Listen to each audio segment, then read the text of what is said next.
자, 안녕하십니까. 하이퍼립입니다. 자, 이번 시간에는 의대 합격생들의 스펙을 한번 분석해 보도록 하겠습니다.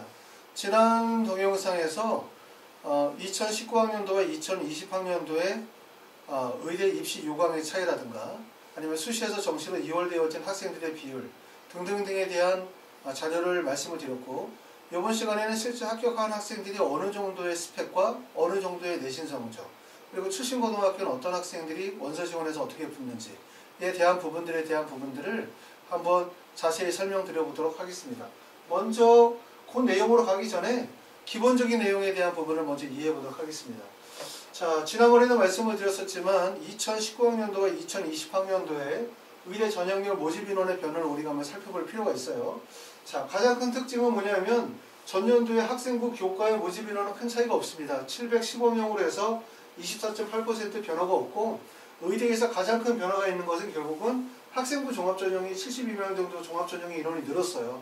근데 이 인원이 는 게 어디에서 왔느냐 하면은 결국 논술 전형이 61명이 줄었거든요. 그렇죠? 그래서 줄고 그 다음에 특기자 전형이 8명 정도 줄면서 이 인원이 다 어디로 가냐면 학생부 종합전형으로 간 거죠. 그러니까 2020학년도에 의대 입시에서 가장 핵심은 논술 전형과 그 다음에 특기자 전형의 모집 인원이 줄고 그 인원이 다 어디로 갔다? 학생부 종합전형으로 인원이 다 몰렸다 라고 하는 게 가장 큰 특징이라고 볼 수 있어요. 그래서 첫 번째는 학생부 종합전형의 모집 인원이 증가하고 논술 전형의 모집 인원이 줄었고, 특히 논술 같은 경우는 연세대학교의 논술 선발 인원이 35명이 없어지면서 결국 논술로 해서 의대를 선발하는 대학은 11개 대학으로 축소가 되어졌습니다. 자, 그게 특징이고요. 그 다음에 두 번째는 수시에서 선발하는 비율은 62.9%로 전년도에 비해서 0.1% 정도 늘었고, 정시에서의 선발 인원은 37.1%에서 전년보다 0.1%가 줄었어요. 비율에서는 큰 차이가 없죠. 그렇죠? 그렇기 때문에 여전히 이렇게 보면은 수시에서 선발하는 비율이 정시에서 선발하는 비율보다 높다, 이렇게 볼 수 있습니다. 하지만 중요한 점들은 뭐냐면 그 뒷페이지에 나오지만 2019학년도에 수시에서 정시로 이월이 되어졌던 이월 인원의 숫자가 상당히 많기 때문에 그 이월 인원을 정시 인원에 반영을 시키게 되면 실질적으로 의대인 경우에는 수시 선발 인원보다 정시 선발 인원이 더 많다는 사실을 알게 돼요. 그래서 결국은 의대 입시에서 핵심은 바로 뭐냐면 수능 최저 학력 기준을 충족하는 것 플러스 정시에서 수능에서 고득점을 맞는 것이 대학 입시의 가장 관건이다 라고 말씀을 드릴 수 있기 때문에 의대 입시에서 가장 중요한 것은 결국은 수능이다, 이렇게 얘기할 수 있습니다. 자, 여전히 수시 전형에서 수능 최저학력 기준을 요구하는 대학들이 약 74.4% 정도 되어져요. 그래서 연세대학교, 그 다음에 서울대, 성균관대로 시작해가지고 인제대나 경희대나 그 다음에 한양대까지 해서 약 74.4%가 수능 최저학력 기준을 요구하고 있기 때문에 우리가 이제 특히 지금 의대를 공부하시려고 하시는 분들, 현재 고등학교 3학년 또는 재수생들, 이런 학생들은 적어도 6월 정도까지는 수능 최저학력 기준의 충족 여부가 결정이 되셔야 됩니다. 그래야만 우리가 원서 지원하시게 되어질 때 좀 더 안정적으로 정확하게 원서 지원하게 되어지는데 6월이나 7월 달임에도 불구하고 수능이 안정이 안 되는 거예요. 계속 이렇게 널뛰기를 하게 되어지면 결국 원서 지원의 방향은 방향성을 잃어버리게 되고 그냥 상향 지원을 하게 되죠. 그러면 결국 수시에서는 최저학력 기준이 안 되니까 떨어지고, 정시는 당연히 성적이 안 되니까 의대 지원이 안 되고, 그럼 결국은 다시 재수나 삼수를 해야 되는 일들이 벌어질 수밖에 없어요. 그렇기 때문에 만약에 내가 의대를 가려고 한다, 그러면 가장 중요한 거는 수능 최저학력 기준에 대한 가능성 여부를 보여줘야 된다. 언제 보여준다? 적어도 6월이나 7월 정도까지는 수능 최저 충족 여부가 확정이 돼야 돼요. 그래야만 원서 지원을 적정하게 원서 쓸 수 있는데, 그렇기 때문에 의대를 목적으로 삼으시는 분들은 어떻게 공부해야 되냐면 수능을 조기 완성하는 거, 이게 되게 중요하다는 거예요. 수능 조기 완성 플러스 적절한 수시 대비가 이루어져야만 입시에 성공할 수 있다, 이런 부분들을 확인할 수 있고요. 특히 또 올해 입시에서 약간 달라진 점들은 의대에서 정시 면접이 확대가 되어졌다라는 점이에요. 지금 현재 면접을 실시하는 학교들은 가톨릭 대학교로 시작해가지고 울산대까지 학교들은 인적성 면접을 실시하죠.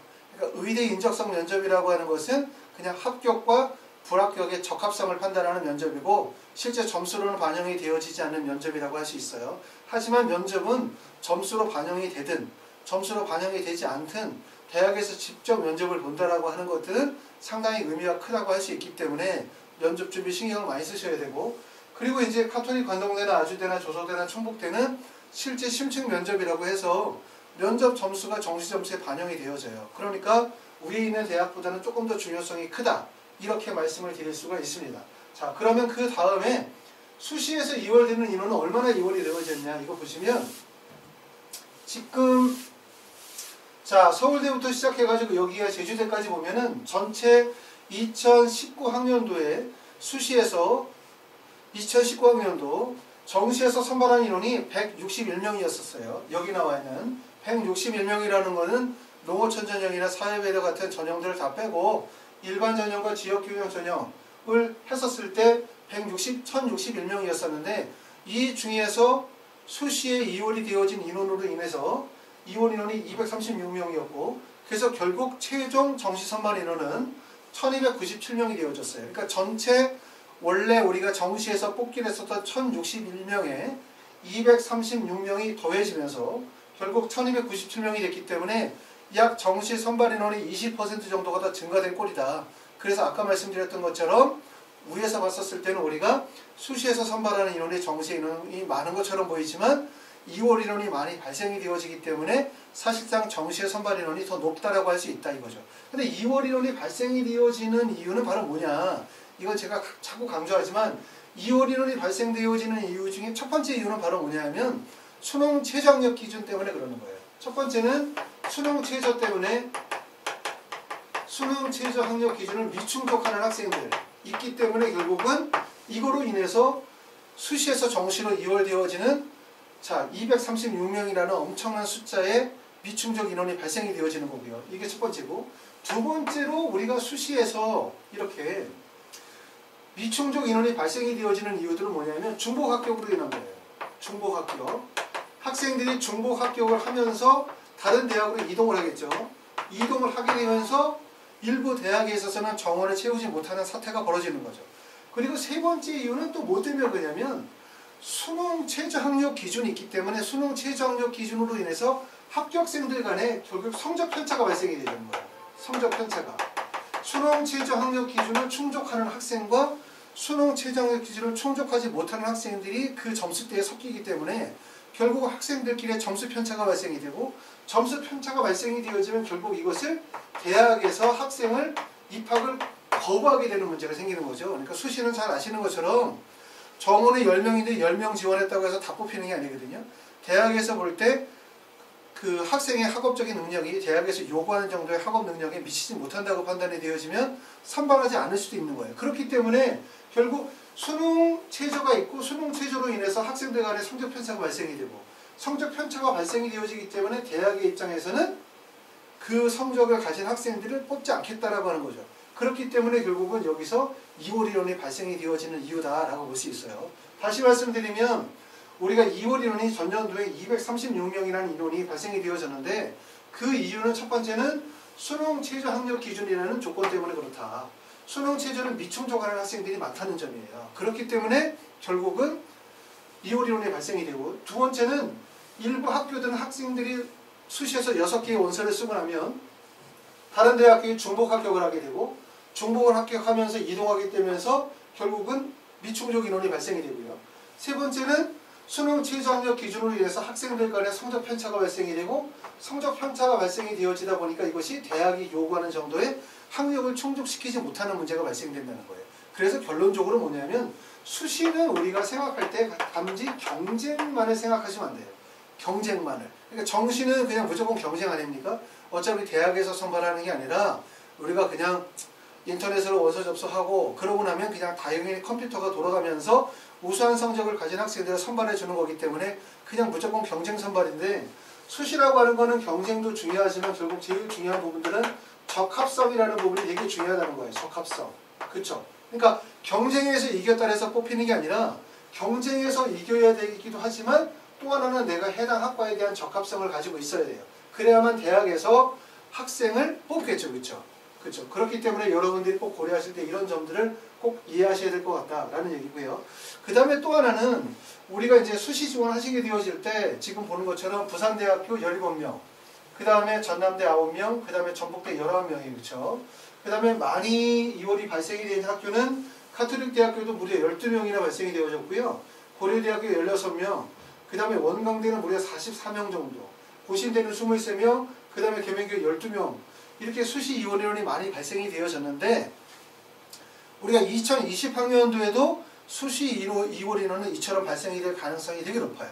발생이 될 수밖에 없는 이유는, 첫 번째 이유는 뭐냐면, 이렇게 수시 이원 인원이 많이 발생이 됐음에도 불구하고 의대 같은 경우에는 대학들이 수능 최저학력 기준을 크게 조정하지 않았다는 점이에요.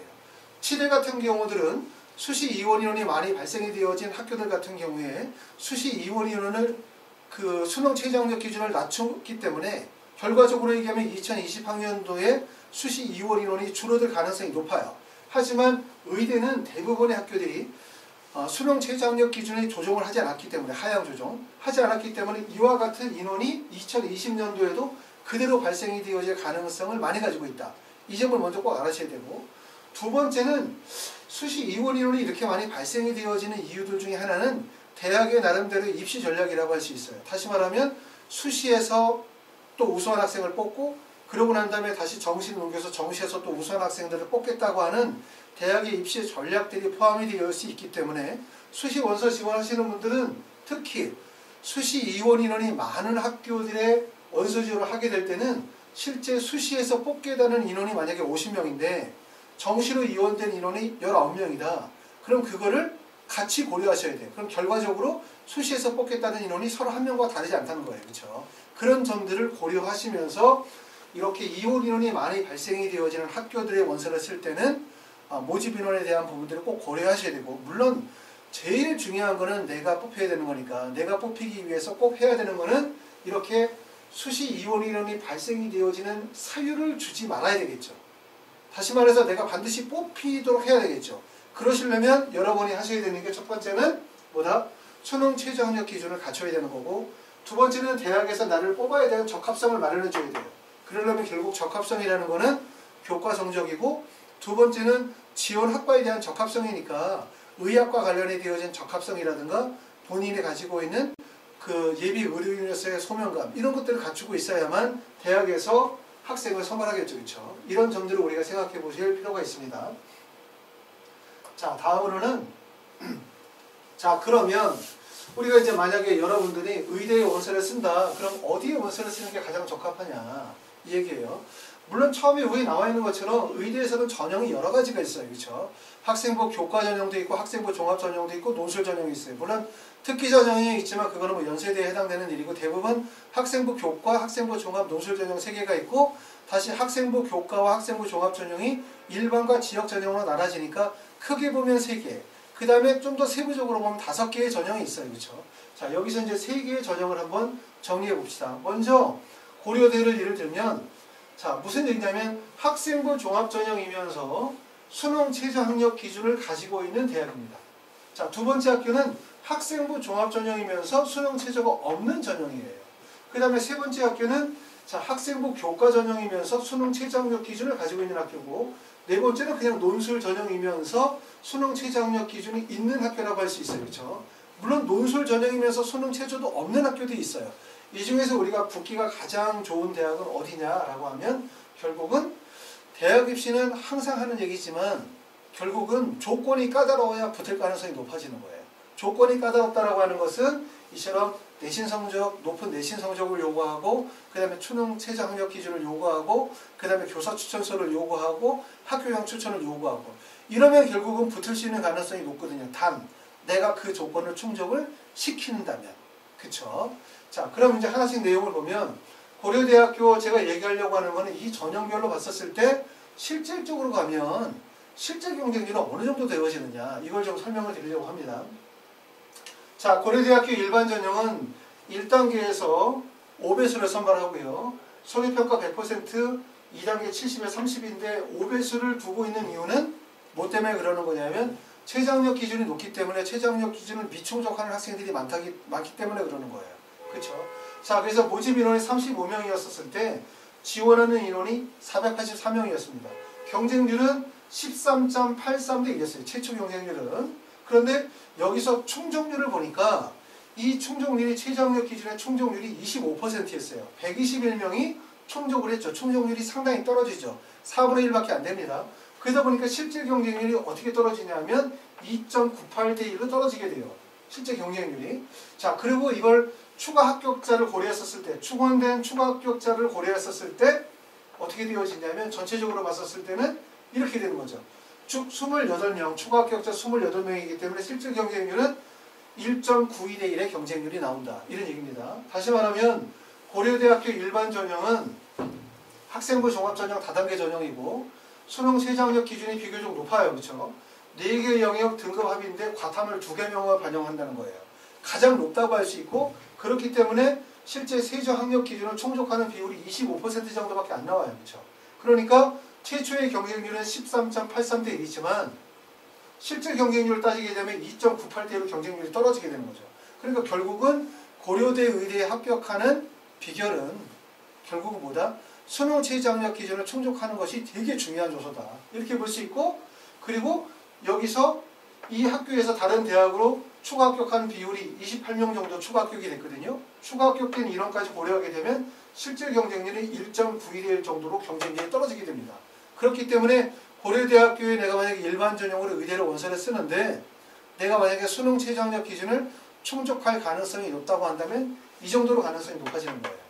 자, 다음으로 경희대학교 네오르네상스 전형을 고려하면 네오르네상스 전형은 고려대학교 큰 차이는 없어요. 근데 1단계 배수를 3배수로 두고 있는 이유는 당연히 수능 최저학력 기준이 없기 때문에 그렇겠죠. 그렇죠? 자, 모집 인원이 55명인데 지원 인원이 1002명이 지원을 해서 18.22대 1입니다.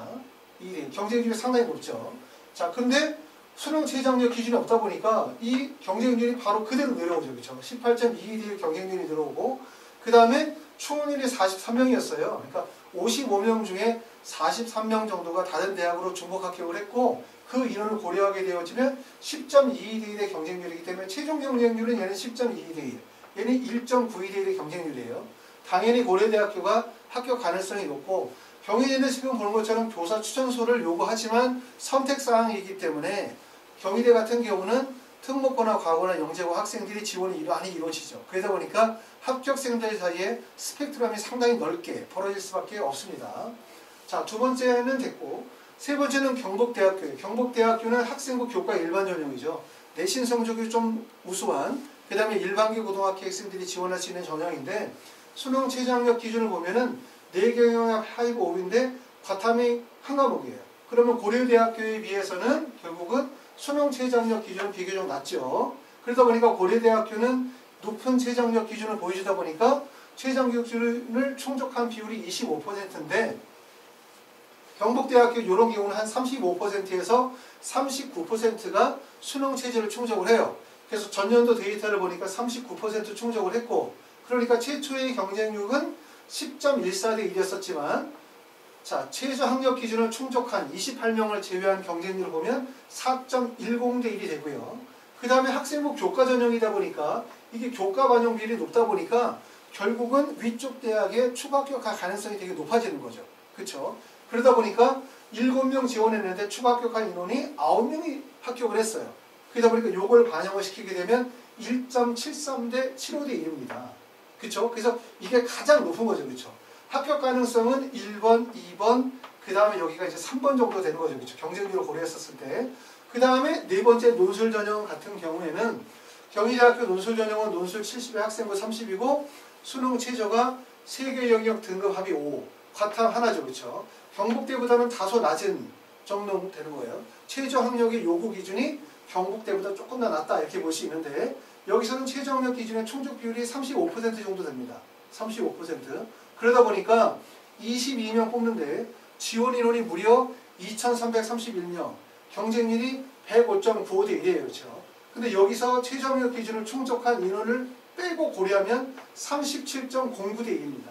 그리고 논술 전형은 앞에서도 말씀드렸지만 최저학력 기준의 충족 비율이 상당히 낮아요. 그래서 결국 한 명밖에 충족을 못 시켰어요. 왜 최저학력 기준이 낮냐면 수능에서 이렇게 추가 합격 가능성이 높으려고 하면 여러분이 다 아시는 것처럼 표준화되어진 학력 지표라고 할 수 있는 학생부 교과 성적의 반영률이 높아야 추가 합격 가능성이 높아지는 거거든요. 근데 논술은 학생부 교과 반영률이 낮은 전형이잖아요. 그러다 보니까 추가 합격 가능성이 없는 거예요. 그러니까 경쟁률이 결국 35.47대 1이죠. 그렇죠? 그러니까 어마어마한 경쟁률 아닙니까? 그러니까 네 번째가 되는 거예요. 그러니까 우리가 의대를 가려고 한다. 그러면 최소한 어디를 들어와야 되냐 하면 이렇게 들어와야 되는 거예요. 1번과 2번 정도의 내용 안에 포함이 될 수 있어야만 의대 합격 가능성이 되게 높아진다는 거예요. 다시 말하면 학생부 교과 전형의 수능 체제를 충족을 하시든지 아니면 학생부 종합 전형이면서 수능 체제를 충족하든지 이 범위 내로 들어와야만 합격 가능성이 있는 거지. 학생부 종합 전형인데 수능 체제가 없는 전형이거나 아니면 논술 전형으로 해서 의대를 가시려고 한다면 갈 길이 정말 멀다. 그렇죠? 그렇기 때문에 이 유튜브를 보시는 분들 고등학교 3학년의 재수생들도 더욱 분발하셔야 되지만 고등학교 1학년 또는 고등학교 2학년 학생들은 내가 만약에 의대를 꿈꾸시는 분들 많잖아요. 그렇죠? 어떻게 해서 의대를 가야 될지 이걸 통해서 확인하실 수가 있습니다. 자, 다음. 자, 네 번째는 그러면 과연 수능 최저 학력 기준이 의대에 가는데 되게 중요하다고 하는데 어느 정도 갖추어야 수능 최저 학력 기준을 갖출 수 있냐? 이 부분을 제가 한번 설명을 드릴게요.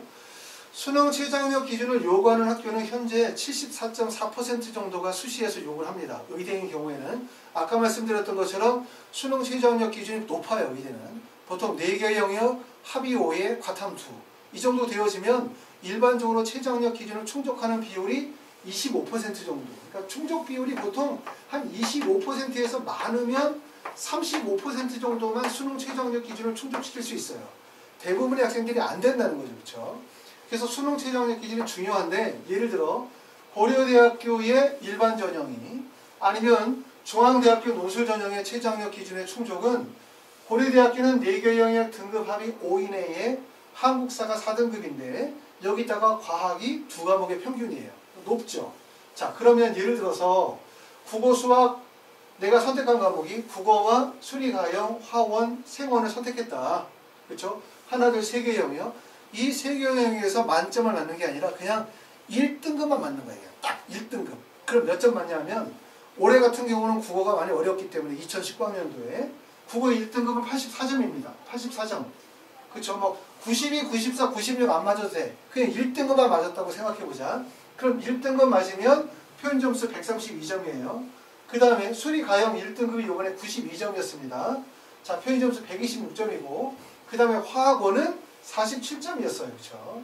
그 다음에 생명원은 이번에 44점이었어요. 그렇죠? 그래서 요걸 점수를 합치면 전체 점수가 표준 점수로는 387점, 100분위는 287.5점이면 이게 상위 누적 비율이 2.3% 정도 되어져요.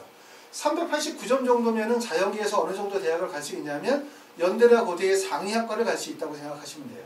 자, 그러면 결국은 무슨 얘기를 하려고 하는 거냐면 수시에서 수능 최저 학력 기준을 충족한다는 것은 정시에서도 의대를 노려볼 수 있다.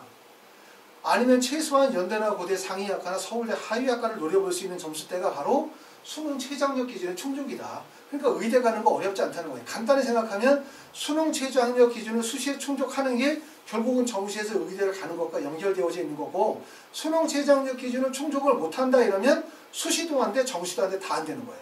그렇죠? 그렇기 때문에 결국은 의대를 희망하시는 분들은 수능 공부에 더욱더 집중하셔야만 됩니다.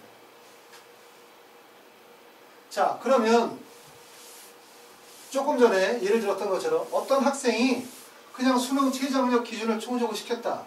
그래서 점수가 389점을 맞았다. 라고 하면 올해 입시에서는 연세대학교 원주나 전남대학교 충북대학교를 비교하면 이 학교들이 표준 점수를 했었을 때 600점 만점으로 400점에서 401점대예요. 그러니까 약 10점 정도 차이가 나는 거죠. 물론 10점은 어마어마한 점수긴 하지만 점수 차이가 그렇게 크게 나는 건 아니에요. 자, 100분의 점수는 292점 정도 되니까 100분위로 보면 점수는 좀 더 줄어들죠. 자, 그래서 아까 얘기했었던 것처럼 최저 학력 기준이라는 389점이라는 점수는 결국 의대를 갈 수 있는 점수 400점대와 점수 차이를 비교하면 큰 차이가 벌어지지 않는 거다. 그러니까 최저 학력 기준 자체가 상당히 높다라고 하는 점들을 말씀을 드리려고 하는 거고요. 자, 여기서 말씀드리는 건 뭐냐면 그럼 최저 학력 기준을 충족하는데 이게 충족하는 게 얼마나 어렵냐 이걸 말씀드릴게요. 예를 들어서 대구 한의대 같은 경우에 학생부 종합전형의 모집 인원이 7명이었어요. 지원 인원이 116명이 지원을 했습니다. 최저학력 기준이 뭐였었냐면 4개 영역 등급 합이 7이에요. 그럼 4개 영역 등급 합이 7이면 일반적으로 최저학력 기준에서는 좀 낮은 편이죠. 왜냐하면 의대는 대부분 4개 영역 등급 합이 5이거나 아니면 3개 영역 각 1등급씩이거나 이걸 요구하고 있기 때문에 치대의 경우도 보통 치대도 4개 영역 등급 합이 5나 4개 영역 등급 6이거든요. 그러니까 7이면 사실은 의치 한의대에서는 최저학력 기준이 비교적 아주 낮은 편에 해당된다. 이건데 충족되어진 비율은 116명 중에서 15명, 13%. 이 정도예요. 그러니까 결국은 대구 한의대에 들어가는 관건은 학생부 교과, 이거보다 더 중요한 거는 결국은 뭐다? 수능 성적이다. 최저학력 기준 충족 여부가 제일 중요하다는 거예요. 그렇죠? 이 점을 말씀을 드리는 거고, 경희대 논술 같은 경우에서는 최저학력 기울이 약 38% 정도 되어집니다. 아실 거는 뭐냐면 3개 영역 등급 합의 4에 과탐 한 과목 정도 되어지면 보통 35에서 38 정도의 충족 비율을 보여준다고 보시면 돼요. 그렇죠? 그 다음에 울산대학교 논술 전형에 보면 4개 영역 합의 5 그리고 과탐이 2과목이에요. 이 경우는 보통 25%. 아까 고려대에서 봤죠. 보통 이런 경우에는 20에서 한 25%의 충족 비율을 보여요. 그렇죠? 그 다음에 경북대 의대 지역인재 전형은 지금 보면 자 4개 영역 등급합이 5에 과탐이 하나죠. 그렇죠? 과탐이 하나니까 위에 거보다는 최저 기준이 좀 낮지만 이게 아무래도 교과 전형이다 보니까 일반적으로 교과 전형에 지원하는 학생들이 학생부 종합 전형에 지원하는 학생들보다 최저학력 기준에 대한 충족 비율이 좀 떨어지거든요. 그렇기 때문에 여기서는 26%가 나온 거예요. 그럼에도 불구하고 그렇기 때문에 최저학력 기준은 보통 4개 영역 등급 합이 오면서 과탐 2개 과목을 요구할 때는 보통 20에서 25%. 그 다음에 4개 영역이나 3개 영역 등급 합이 4거나 5이면서 과탐을 1개 정도 반영하게 되어지면 보통 35에서 38% 정도가 최저학력 기준을 충족하는 비율이다. 이렇게 볼 수 있어요. 그렇기 때문에 내가 최저학력 기준을 충족한다라고 하는 것은 결국 의대에 합격할 수 있는 가능성이 그만큼 높아질 수밖에 없다는 점을 말씀을 드리고 있는 겁니다. 자, 물론 이렇게 얘기하지만 실제 수능 최저학력 기준을 충족하는 것은 보통 어려운 일이 아니죠. 왜냐하면 평상시에 우리가 3월달, 4월달, 6월달 시험 성적이 아무리 잘 나와도 그렇죠? 나온다 하더라도 요즘에 재수생들의 비율이 전체적으로 한 24% 정도 그러니까 재수생 비율인데 재수생들이 인원으로 따지면 한 13만 명 정도 되거든요. 근데 6월에 재수생들이 들어오는 비율이 한 7만 5천 명. 그 다음에 9월이 되어지면 8만 5천 명이에요. 그리고 실제 13만 명 정도가 수능시험에 대거 응시하기 때문에 그러다 보니까 고등학교 3학년 학생들 같은 경우들은 제대로만 경쟁자를 만날 수 있는 기회가 없고 제대로 된 경쟁자를 결국 수능에서 만나는 꼴이죠. 그러다 보니까 재수생들이 상위 점수대를 대부분 다 확보하게 돼요.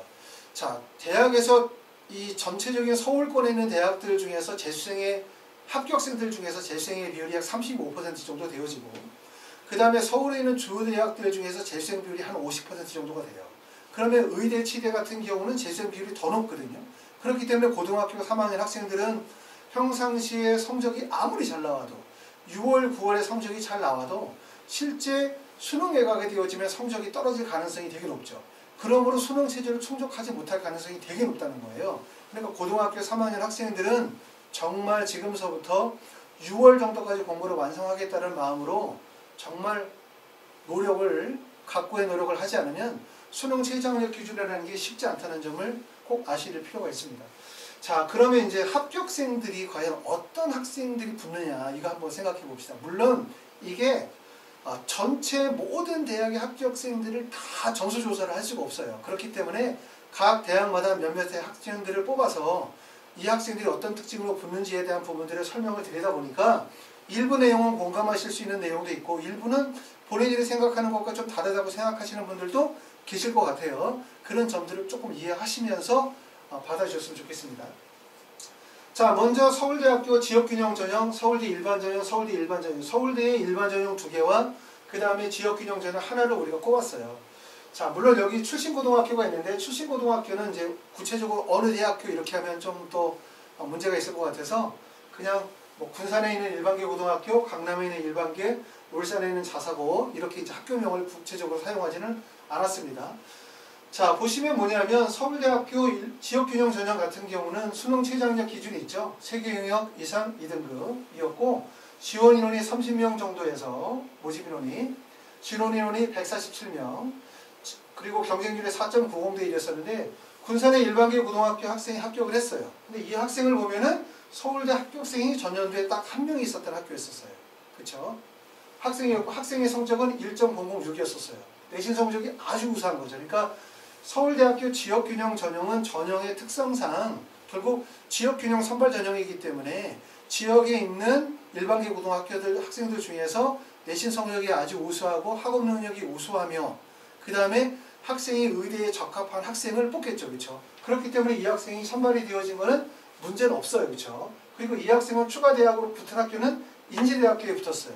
근데 이건 조금 의아하죠. 왜냐하면 이 학생이 인지대학교만 원서를 쓴 게 아니라 예를 들어서 연세대학교 면접편 같은 데도 원서를 썼겠죠. 근데 그런 데는 다 떨어지고 서울대 붙고 난 다음에 나머지 떨어지고 인제대 붙은 꼴이기 때문에 결국은 항상 아시는 것처럼 결국 서울대학교에 붙는다라고 하는 게 서울대에 붙으면 나머지 모든 대학에 붙는다는 게 절대로 아니라는 거예요. 그렇죠? 그렇기 때문에 우리가 의대 같은 경우는 원서 지원하시게 되어질 때 학생이 가지고 있는 학생의 출신 고등학교, 학생이 가지고 있는 내신 성적, 학생의 비교과 활동 여러 가지 특성들에 적합한 대학을 찾아서 원서를 써야지 일반 대학 원서 쓰는 것처럼 위에서 아래로 그냥 쭉 원서를 나란히 원서를 쓰시게 되어지면 순차적으로 붙는 게 절대로 아니거든요. 그 점을 꼭 알아두실 필요가 있어요. 서울대는 붙었지만 결국은 나머지 대학에 대부분 다 불합격했다는 거예요. 그렇죠? 그리고 이제 인지대학 합격을 했었고요. 자, 두 번째 학생 같은 경우는 서울대학교 일반 전형에 붙은 학생인데 한 학생은 강남의 일반계 고등학교였고 내신 성적이 1.2였습니다. 두 번째 학생은 울산에 있는 자사고등학교였고 내신이 1.9였어요. 그렇죠? 근데 일반 전형인데 내신 차이가 크게 벌어지죠. 그 이유는 바로 뭐에 있냐면 강남의 일반계 고등학교라 하더라도 이 학교는 서울대는 1년에 3명 정도 보내는 학교예요. 수시에서 2명 정도 보냈어요. 근데 이 학교는 지금 보면 서울대는 1년에 19명을 보냈고 수시에서 9명을 보냈어요. 그렇기 때문에 이 울산의 자사고인 학생의 출신 고등학교가 학교 프로파일이 높은 거죠. 그러니까 이 점에서 고려하실 점은 물론 서울대가 뒤에 면접의 비중도 크기 때문에 면접도 당연히 합불의 중요한 요소겠지만 요것만 보실 때 생각하실 점은 뭐냐면 결국은 내신 성적도 중요하지만 내신 성적이 절대적인 표준화되어진 학력 지표가 될 수는 없다. 그러므로 학교의 프로파일이라는 부분은 되게 중요하다. 학교 프로파일은 결국은 학업적 배경이고 학업적 배경이라는 것은 출신 고등학교의 학생들의 학업적 능력을 나타내는 것. 간단히 말하면 이 학교에서 서울대를 1년에 몇 명을 보냈느냐, 의대를 몇 명을 보냈느냐 라고 하는 진학률과 관계가 있겠죠. 그렇죠? 그러니까 이 학교는 진학률이 높은 거예요. 그렇죠? 그렇기 때문에 내신이 1.9임에도 불구하고 서울대 합격할 수 있었던 거고 이 학생은 내신 성적이 좋음에도 불구하고 강남의 일반고임에도 불구하고 학교의 전체적인 진학률 자체가 그렇게 우수한 학교는 아닌 거예요. 그렇죠? 근데 또 볼 점은 뭐냐면 이 학생은 서울대에 붙고 고려대학교나 한림대에 붙었어요. 그렇죠? 근데 이 학생은 서울대에 붙었지만 성균관대학교 논술 전형에 붙었거든요. 결국은 무슨 말이냐면 내신 성적이 어느 정도 뒷받침이 되어지고 있기 때문에 강남의 일반계 고등학교에 내신 성적이 어느 정도 뒷받침이 되기 때문에 서울대뿐만 아니라 고려대나 한림대에도 중복 합격을 했다. 이거고 이 학생은 진학률이 높은 프로파일이 높은 학교이긴 맞지만 내신 성적이 좋지 못하다 보니까 서울대에서는 인정을 해서 합격을 했지만 결국 나머지 대학에서는 다 불합격을 했었던 거예요. 그렇죠? 그런 것들을 알아두실 필요가 있습니다. 자, 다음으로는 고려대학교, 성균관대학교, 아주대에 합격한 학생들의 한번 사례를 보도록 하겠습니다. 고려대학교는 학교 추천 1이고요. 성균관대학교는 글로벌 인재, 아주대학교는 아주 에이스 전형으로 원서 지원을 하게 되어졌는데 첫 번째 학생은 대구 일반계 고등학교, 대구에 있는 일반계 고등학교의 학생이고 내신 성적이 2.2등급이에요. 1.2 등급했습니다. 물론 이 학생은 1.2 내신 등급에다가 수능 최저학력 기준을 충족을 했으면 아까 말씀드렸죠. 고려대학교의 이 4개 영역 등급합이 5, 과학탐구 2개 과목 평균이라고 하면 실제 수능 최저학력 기준을 충족하는 비율이 25%예요. 거기에다가 고려대학교에서 다른 대학으로 추가 합격으로 인해서 발생되어지는 학생들까지 생각하면, 추가 합격 인원까지 생각하면 이런 전형들은 실제 경쟁률이 2대1의 경쟁률이 안 돼요. 그러니까 붙을 수 있는 가능성이 당연히 높겠죠. 얘는. 이 학생은 붙을 수밖에 없어요. 내신 1.2등급의 수능 최저 기준을 충족을 하고 고려대학교 학교 추천 1으로 지원을 했다. 그럼 붙는 거예요. 무조건. 그렇죠? 그렇기 때문에 이 학생은 붙었고, 대신 문제는 이 학생은 여기는 붙었는데 고려대학교는 붙었지만 아주대학교 논술 전형에 불합격을 했어요. 그러니까 나머지 대학은 다 떨어졌다는 거죠. 그러니까 이 점에서 알아둘 점은 결국은 수능 최저학력 기준을 충족한다고 해서 모두 다 붙는 것은 아니다 라고 하는 점. 그렇기 때문에 내신 성적도 중요하고 비교과의 활동도 중요하다는 점이고, 물론 이 학생이 아주대 외에 다른 모든 학교를 어디를 썼는지는 잘 몰라요. 이 학생이 쓴 학교가 고려대 위에 있는 학교들, 예를 들어서 카톨릭대학교, 서울대학교, 그 다음에 성균관대학교, 그 다음에 연세대학교를 쓰고 마지막에 고려대학교 논술을, 아주대학교 논술 전형을 썼을 수도 있어요. 그렇죠? 하지만 조금 전에 말씀드렸었던 것처럼 고려대학교인 경우에는 수능 최저학력 기준 충족하고 그 다음에 내신 1.2 그러면 붙어요. 무조건 거의 대부분 다. 이 조건을 가지고 있고, 만약에 이 학생이 떨어진 데가 고려대 외에 다른 대학교도 떨어졌다라고 한다면 결국은 뭐를 생각해 볼 수 있냐면 이러한 수상 경력과 같은 비교과 활동에서 의학적인 적합성이 있느냐, 이 부분을 우리가 보실 필요가 있다. 이 점을 말씀을 드릴 수 있습니다. 자, 잠시만요. 자, 다음으로 성균관대학교를 예를 들어 볼게요. 성균관대학교는 글로벌 인재 전형인데, 성균관대학교 글로벌 인재 전형에서는 성균관대학교는 수능 최저학력 기준이 없어요. 그렇죠? 여기는.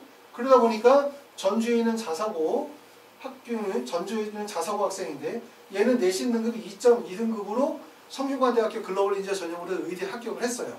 그런데 보면은 2.2에서 붙을 수 있는 이유는 바로 뭐냐면 이 학생의 학교가 전년도에 보니까 서울대를 30명 정도 보내고 수시에서 9명 정도 보내요. 그러니까 학교 프로파일이 높은 거죠. 전체적으로 봤을 때. 학교 프로파일이 높기 때문에 결국 합격할 수 있는 이유가 되는 거예요. 그렇죠? 그리고 이 학생은 고려대학교의 일반 전형에서도 마찬가지로 붙었습니다. 내신 성적이.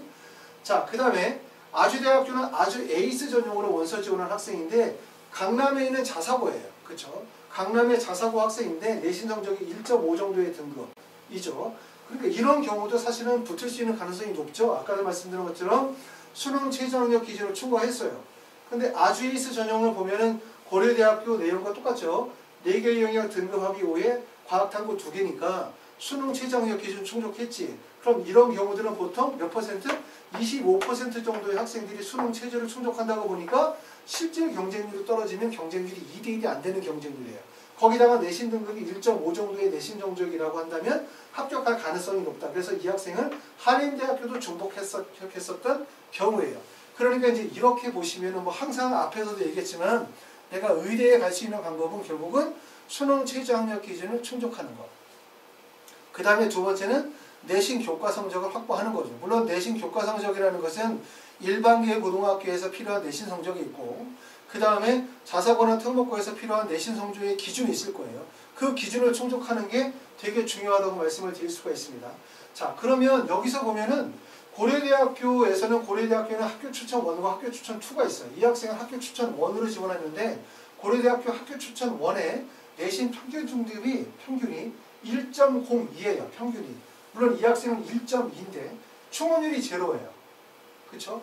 그러니까 학교 추천 전형은 충원율이 제로인데 학교 추천 2는 충원율이 94.4%예요. 그러니까 따지고 보면 학교 추천 1보다 학교 추천 2가 합격 가능성이 훨씬 높다는 거예요. 학교 추천 2의 내신 평균 성적도 1.22 정도. 그리고 충원율이 94%인데 반해서 학교 추천 1은 평균 성적이 1.02. 그 다음에 충원율은 0%라고 했으니까 학교 추천 2가 합격 가능성이 높다는 거고, 왜 학교 추천 2의 합격 가능성이 높을지에 대해서는 잠시 후에 살펴보도록 하고요. 아주대학교 같은 경우 보면은 아주대학교는 합격생들의 성적을 보니까 아주대학교의 합격생들의 최고 성적은 어렸었냐면 1.24 등급이었어요. 아주대학교 아주 에이스 전형에서 합격생의 내신 최고 성적은 1.24, 평균 성적은 2.07, 그 다음에 최저 점수는 3.52 점수입니다.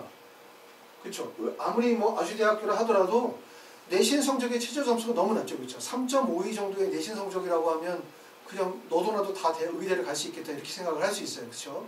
근데 아주대학교의 아주 에이스 전형에서 이런 학생부의 최저 성적이 3.52까지 떨어지는 가장 큰 이유는 바로 뭐였냐면 아주대학교는 교사 추천서를 제출하지 않아요. 교사 추천서를 제출하지 않는다라고 하면 교사 추천서에 직접적인 영향을 받는 건 어디입니까? 과학고 학생들이죠. 그렇죠? 현재 의대에서 교사 추천서를 필수로 요구하는 비율이 8.9% 정도 되어져요. 높지 않아요. 그렇죠?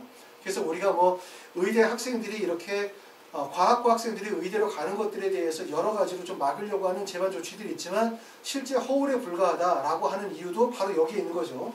그래서 의대 추천서를 필수로 요구하는 비율이 8.9%고 특히 학생부 종합전형에서는 48.9% 정도가 교사 추천서를 요구하고 있고요. 교사 추천서를 필수적으로 요구하는 학교는 그 중에서 29.8%, 그리고 아까 봤었던 것처럼 경희대처처럼 교사 추천서를 제출을 하되 선택 항목을 두고 있는 비율이 19% 정도 되어지는 거예요. 그러니까 아주대학교는 교사 추천서를 요구하고 있지 않기 때문에 아주대는 과학고 학생들이 원서 지원이 이루어지게 되고, 그러다 보니까 결국은 과학고 학생들이 일반계 학생들에 비해서 내신 성적이 다소 낮다 하더라도 대학 측에서 일종의 학교의 프로파일을 적용시켜주다 보니까 내신 성적이 3.52 정도의 내신 성적으로도 아주대학교 아주 에이스 전형으로 실제 의대에 합격을 했었던 거죠. 근데 이걸 잘못 이해하셔가지고 일반계 고등학교 학생들이 내신 성적 3.52로도 의대 붙는다고 하더라. 나 내신 성적 2.5니까 충분히 붙고도 남는다. 이렇게 생각하시면 절대로 안 된다는 거예요. 이렇게 내신 성적의 편차가 3.52까지 벌어지는 이유는 바로 이런 교사 추천서의 영향력이 크다고 볼 수 있어요. 성균관대학교는 교사 추천서를 제출해야 됩니다. 그렇기 때문에 이런 교사 추천서를 제출해야 되는 학교나 아니면 고려대 학교장 추천처럼 추천을 받아야 되는 전형은 학생들 사이에서 최고 평균 최저점 사이의 점수 편차폭이 되게 적어요. 그렇죠? 적을 수밖에 없어요. 그런데 교사 추천서를 요구하지 않는 학교는 최고 평균 최저점 사이의 점수 편차폭이 커요. 근데 이 마지막에 최저점을 가지고 붙는 학생은 일반계 고등학생 절대로 아니다. 이 점 꼭 알아두실 필요가 있습니다. 자, 다음으로 그러면 왜 우리가 아까 좀 전에 말씀드렸었던 것처럼 고려대학교 학교 추천 1이 왜 학교 추천 1보다 학교 추천 2가 실제로는 합격할 가능성이 더 높냐, 이거를 좀 말씀을 드릴게요. 자, 고려대학교 학교 추천 1의 추가 합격 비율이 0%라고 했어요. 그렇죠? 고려대학교 학교 추천 2의 추가 합격 비율이 94.4%라고 얘기했었죠. 그 이유는 바로 뭐냐, 여기 보시는 것처럼 고려대학교 학교 추천 1에 학생들의 내신 평균 점수가 1.0이에요. 충원율은 0예요. 경쟁률은 5.31%. 학교 추천 2는 평균 성적이 1.2이고 충원율이 94%이고 경쟁률은 11.03이에요. 그렇죠? 맞죠? 그런데 고려대학교 학교 추천 2에서 충원율이 높게 발생이 되어지는 이유는 바로 뭐냐면 여기에 나와 있는 것처럼 고려대 위에 있는 의과대학의 대부분의 전형들이 다 뭐냐면 이렇게 교과 성적을 반영하는 전형이 아니라 학생부 종합전형이라는 거예요. 그러니까 지금 보면 서울대학교 지역균형 선발전형과 일반전형도 서류평가를 통해서 학생을 선발하는, 서류평가와 면접을 통해서 선발하는 학생부 종합전형이고, 연세대학교도 마찬가지로 학생부 종합전형이고요. 면접평가 활동 우시형, 카톨릭대학교 학교 추천 전형도 마찬가지로 학생부 종합전형이고, 성균관대학교도 마찬가지로 학생부 종합전형이라는 거예요.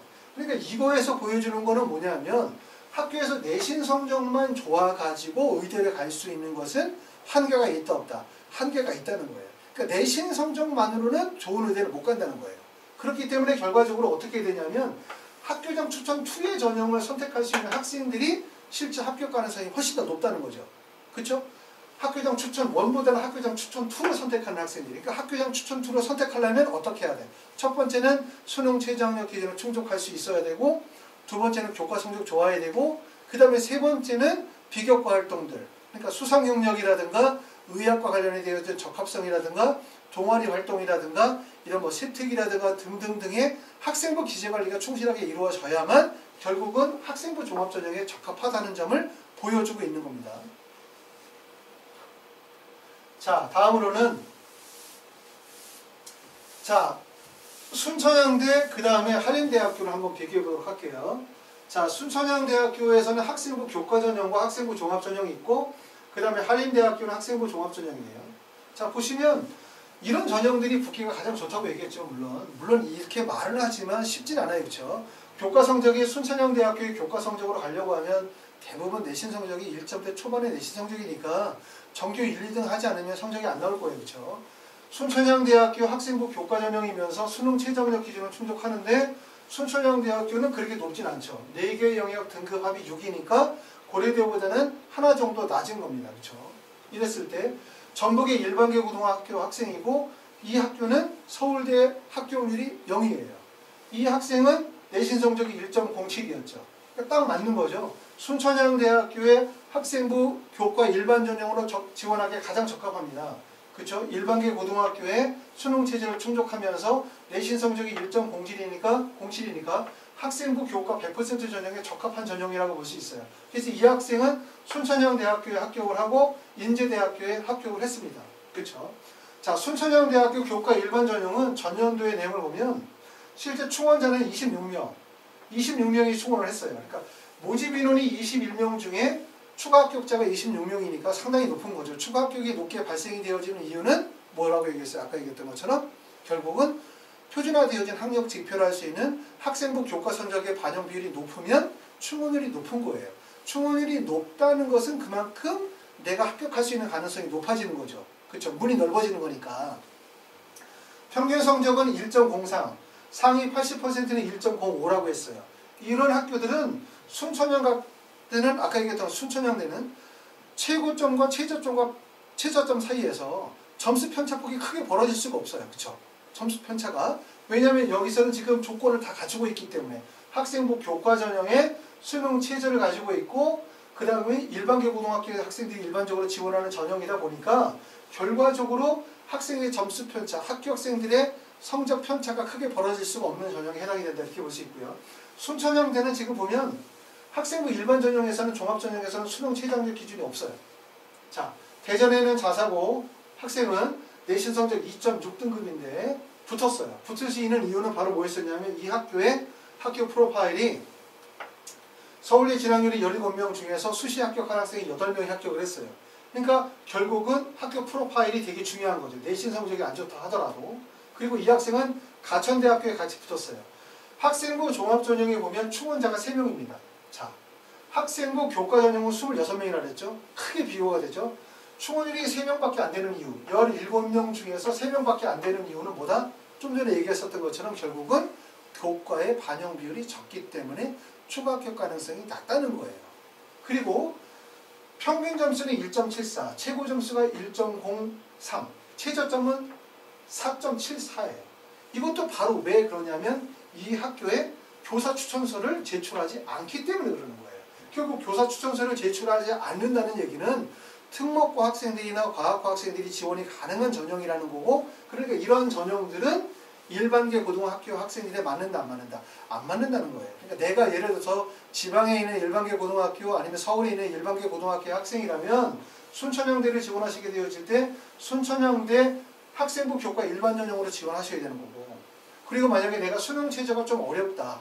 근데 나는 과학고나 영재고나 아니면 특목고 출신의 학생이다 라고 하면은 당연히 순천향대학교 일반 전형의 원서를 지원하시겠죠. 그렇죠? 이렇게 전형이 구분이 되어지고 이렇게 합격생들 사이에서 평균, 최고, 최저점 사이에 점수 편차가 벌어지는 이유는 바로 뭐다? 수능 최저학력 기준에 대한 요구와 결국은 교사 추천서가 결정을 하고 있다는 점을 꼭 알아두실 필요가 있습니다. 한림대학교에 학교생활 우수자 전형이 있어요. 한림대학교 학교생활 우수자 전형은 학생부 종합전형인데 1단계 배수는 6배수를 높게 두고 있는 거는 그만큼 수능 최저학력 기준의 충족 비율이 낮다는 거죠. 그렇죠? 맞죠? 이랬었을 때 붙은 학생은 일반계 고등학교가 아니라 외국어 학생이에요. 그렇죠? 외국어 학생은 대부분 이렇게 원서를 지원해야 되는데 이 전형에 여기를 지원했다는 거는 이 학생이 수능 최저학력 기준에 대한 확신이 있었다는 거죠. 그렇죠? 충족을 학교고 그리고 내신 성적은 2.7등급이었어요. 좋지 않죠. 그렇죠? 그리고 이 학교는 1년에 서울대를 8명 정도 보내고 수시에서 4명 정도 보내는 나름대로는 학교 프로파일이 높은 학교에 해당이 될 수 있어요. 그러니까 내신 성적은 좀 비교적 높지 않지만 학교 프로파일이 우수하다고 볼 수 있고, 그렇죠? 그리고 여기는 지금 보면 한림대학교 같은 경우는 교사 추천서를 요구해요. 그러니까 교사 추천서를 요구하다 보니까 과학과 학생들은 지원을 할 수가 없었던 거죠, 그렇죠? 그렇기 때문에 이 학생은 합격을 했지만 연세대학교 원주에는 불합격을 했어요. 그러니까 운이 좋았다 이렇게 볼 수 있죠. 이런 전형들이 100% 통한다고 볼 수는 없습니다. 자, 그래서 이제 지금 말씀을 드렸었던 거는 실제 의대 합격한 학생들의 사례들을 쭉 설명을 드려봤어요. 물론 이런 내용들이 모든 학교 학생들을 다 전수조사해서 다 전형별로 다 세분화시키면 이해가 되겠지만 그렇게 할 수는 없는 거고, 서울대부터 시작해가지고 뭐 지금 마지막에 보셨던 것처럼 뭐 순천향대나 한림대까지 해서 전형별로 해서 어떤 학생들, 실제 어떤 고등학교에 어느 정도의 프로파일을 가진 학생들이 내신 성적이 몇 등급이었을 때 붙거나 떨어지는지에 대해서 설명을 드렸죠. 그렇죠? 그래서 이런 부분 참고하시면 되고, 아까도 말씀드렸었던 내용 다시 한번 정리하면 결국 의대에 합격하는데 가장 핵심은 바로 뭐냐면 수능이에요. 결국은. 핵심은 뭘 갖춰야 되는 게 제일 중요하냐면 수능 최저학력 기준이죠. 수능 최저학력 이거 되게 중요하고, 그 다음에 여기다가 갖춰야 되는 거는 학생부 교과 성적이에요. 교과 이거고, 그럼 이렇게까지만 갖추면은 아까 말씀드렸던 것처럼 어디로밖에 지원을 못해? 학생부 교과 일반 전형으로밖에 지원을 못한다는 거예요. 그렇죠? 근데 상위 대학들은 대부분 다 학생부 종합전형이라는 거죠. 그렇기 때문에 여기다가 뭘 갖춰야 되죠? 비교과를 갖춰야 돼요. 비교과 활동. 비교과 활동이라고 하면 결국 이게 이제 학생부에 대한 기재관리에 대한 중요성이 생기는 거죠. 그렇죠? 이것이 이루어져야만 의대 합격이 가능하다는 거고, 만약에 이것이 안 되면 다 어디로 가야 되냐면 수능 최저가 안 되는 전형들, 필요 없는 전형이거나 아니면 논술 전형을 통해 가지고 의대를 가려고 하는데, 이렇게 해서 의대를 가는 건 현실적으로 어려운 일이다 라는 점이죠. 그렇죠? 자, 그래서 이런 점들을 우리가 이해하시면서 더욱더 분발하셔가지고 여러분이 꿈꾸시는 의대 합격 꼭 꿈을 이루시기를 바랍니다. 감사합니다.